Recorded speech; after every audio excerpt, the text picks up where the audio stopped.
ఇక్కడ చుట్టుపక్కల గ్రామాల్లో అయితే కొన్ని గ్రామాల్లో అయితే నీరు లేదు. మొన్న మేము జనసేన పార్టీ తరఫున క్యాంపెయిన్కి వెళ్ళినప్పుడు అక్కడ చుట్టుపక్కల చంద్రపాడు మండలంలో చాలా పొలాలు ఉన్నాయి. మొక్కజొన్న వడబడిపోయింది. ఆ రైతు కష్టపడి వాళ్ళ అమ్మగారు ఏం చెప్పారంటే ఆమె ఒకటే చెప్పింది, మా కొడుకు కౌలుకి తెచ్చి 6 ఎకరాలు వేసారమ్మా. 6 ఎకరాలు వేసినప్పుడు పంట మొత్తం నష్టం వచ్చింది. మేము బ్యాంకు లోన్ తీసుకున్నాము.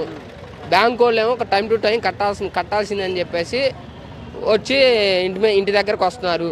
మా కొడుకు భరించలేక పురుగుల మందు తెచ్చుకొని కూర్చున్నాడు రెడీగా, చావడానికి రెడీగా. ఈ గవర్నమెంట్ పేరుకి శ్రామిక రైతు పార్టీ అని వ్యవసాయ శ్రామిక రైతు పార్టీ అని అంటారు, కానీ రైతులకి వచ్చిన ఎటువంటి లాభం లేదు. రైతులు పంటలు పండించి గిడ్డంగిలో దాచుకున్న తర్వాత గిట్టుబాటు రేటు ఉండదు. సరే మార్కెట్ యార్డుకి తరలించిన తర్వాత మార్కెట్ యార్డులో కూడా మంచి గిట్టుబాటు రేట్ ఇవ్వడం లేదు. అక్కడ ఏంటంటే తరుగు తీస్తున్నారు. ఇప్పుడు 100 ఒక కింటా ఉంది, కింటాకి తరుగు 10, 15, 20, 30 కేజీల దాకా తరుగు తీస్తున్నారు. అలా 100 కింటాల మీద దగ్గర 300 కేజీలు పోతే రైతు ఏమైపోవాలి? వాళ్ళకి ఏంటంటే మద్దతు లేదు. ఒక రైతుల విషయమే కాదు, ఒక అన్ఎంప్లాయ్మెంట్ విషయం కానీ, నిత్యావసర సరుకులు పెరిగి మధ్యతర కుటుంబం కూడా బతకలేకపోతుంది. ఇప్పుడు చూసుకుంటే పెట్రోల్ కానీ, ఇప్పుడు ఉల్లిపాయలే కానీ, కూరగాయల రేట్లే కానీ, ప్రతి విషయం కూడా చూసుకుంటే అంత ముందు ఉన్న గవర్నమెంట్లో ఇప్పుడున్న గవర్నమెంట్లో ధరలో చాలా వ్యత్యాసం కనపడుతుంది. అది జనాలకు తెలియట్లేదు.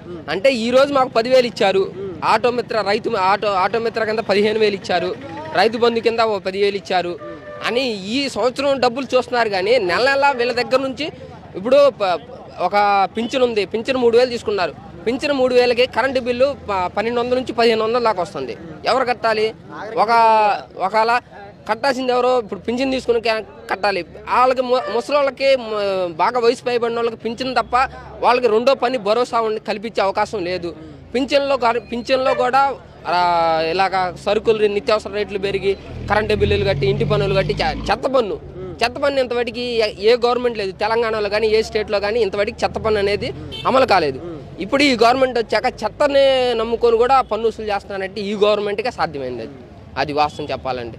చదువుకున్నోడికి ఉద్యోగాలు లేక పక్క స్టేట్లకు పోయి చాలీచాలని జీతంతో వాళ్ళు పడే బాధలు, తల్లిదండ్రులకి భరోసాగా ఉండాల్సిన ఈ టైంలో కూడా వాళ్ళ మీద భరోసాగా బతకాల్సి వస్తుంది. తల్లిదండ్రుల మీద కుటుంబ ఆర్థిక భారం బాగా పడిపోవడం వల్ల, బాగా ఆర్థిక దౌలభ్యం వల్ల కుటుంబ పరిస్థితి బాగోక మరీ బాగా కష్టాలు పడుతున్నానండి. ఆంధ్రప్రదేశ్ పరిస్థితి అయితే మరీ బాగలేదు. మళ్ళీ నెక్స్ట్ వీళ్ళకి అర్థం కావట్లేదు. జనాలు ఏంటంటే ఈరోజు 10,000 ఇస్తున్నారు, జగన్మోహన్ రెడ్డి 15,000 ఇస్తున్నారు, మాకేమైంది డబ్బులు ఇస్తున్నారు కాబట్టి సంక్షేమ పథకాలకు డబ్బులు వస్తున్నాయి, ఎవరు చేయలేదు, ఇలాగ ఎవరు తినలేదు అని చెప్పుకున్నారు. కానీ జనాలు మార్పు వచ్చి నెక్స్ట్ ఈ గవర్నమెంట్ కేవలం డబ్బుల కోసం కానివ్వండి, పథకాల కోసం కానీ వీటి కోసమే ఓట్లేస్తున్నారు అంటారా? అవునండి, సంక్షేమ పథకాల మీద డబ్బు వస్తున్నప్పుడు వాటిని చూసే కదా ఓట్లు వేస్తున్నారు. ఎందుకంటే ఫ్రీగా డబ్బులు ఇస్తున్నాడు. జనాలు అది ఆలోచిస్తున్నారు. కానీ తర్వాత ఆర్థిక పరిస్థితి ఏంది, మన భవిష్యత్తు ఏంది? ఇప్పుడు 5 సంవత్సరాలు ఇలా సంక్షేమ పథకాలకు డబ్బులు కాసిపడి ఓటేస్తే ఈ 5 సంవత్సరాలు గవర్నమెంట్లో ఎంత ఇసుక అక్రమంగా రవాణా చేసుకొని ఇసుక మీద ఎంత సంపాదిస్తున్నారండి? కనీసం ఇసుక ఇక్కడ కృష్ణానది పరివాహ ప్రాంతాల్లో రీసెంట్గా కేసర్లో ఒక 5గురు ఇలాగే ఈతకెళ్ళినప్పుడు అక్కడ కందకాలు చూపినప్పుడు అక్కడ 4 కుర్రాలు చనిపోయారు. 4 కుర్రాలు మొన్న రీసెంట్గా చనిపోయారు. వాళ్ళ ఫ్యామిలీకి ఎంత శోకం అండి, వాళ్ళ కుటుంబానికి ఎంత బాధ వచ్చింది.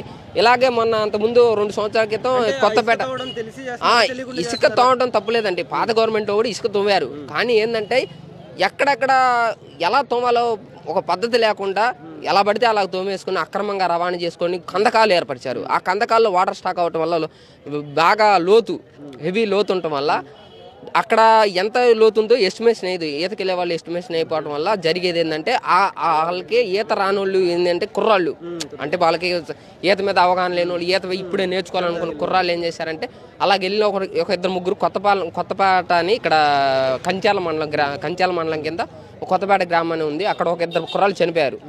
ఇక్కడ కేసులో మన రీసెంట్గా 4 చనిపోయారు. ప్రభుత్వం సహాయం చేసిందని చెప్పుకుంటున్నారు. కానీ వాళ్ళకి మాత్రం ఎటువంటి సహాయం అన్నట్టు కూడా వార్తలు వచ్చేసారు. అంటే ఇసుక కూడా ఇది వరకు కంటే ఇప్పుడు రేట్లు ఎక్కువ అయిపోయాయని చెప్పేసి అంటున్నారు. ఇసుక ఇక్కడ లోకల్లో అమ్ముకోవట్లేదండి, బయటికి ట్రాన్స్ఫర్ చేసుకొని బయటకు అమ్మేసుకుంటున్నారు. ఇప్పుడు టిప్పర్ ఉంది. ఆ టిప్పర్ వచ్చేసి ఇప్పుడు ఒక టిప్పర్ లోడ్ వచ్చేసి 5,000, 6,000, 10,000 దాకా కూడా అమ్ముతున్నారు ఇక్కడ. వ్యక్తులు కొనలేని ఇప్పుడు అవునండి, ఇసుక రేటు పెరిగినప్పుడు, గవర్నమెంట్ వచ్చినప్పుడు ఇసుక పెరిగినప్పుడు భవన కార్మికులకు పని లేకుండా పోయింది. వాళ్ళు చాలా మంది కూడా పని లేకుండా ఇసుక ఇబ్బంది పడ్డారు. అది కాక ఇలాంటి సమస్యలు కూడా చాలా ఈ గవర్నమెంట్ వచ్చాకే ఒక శిక్షణ, ఒక సరైన విధానం లేదండి.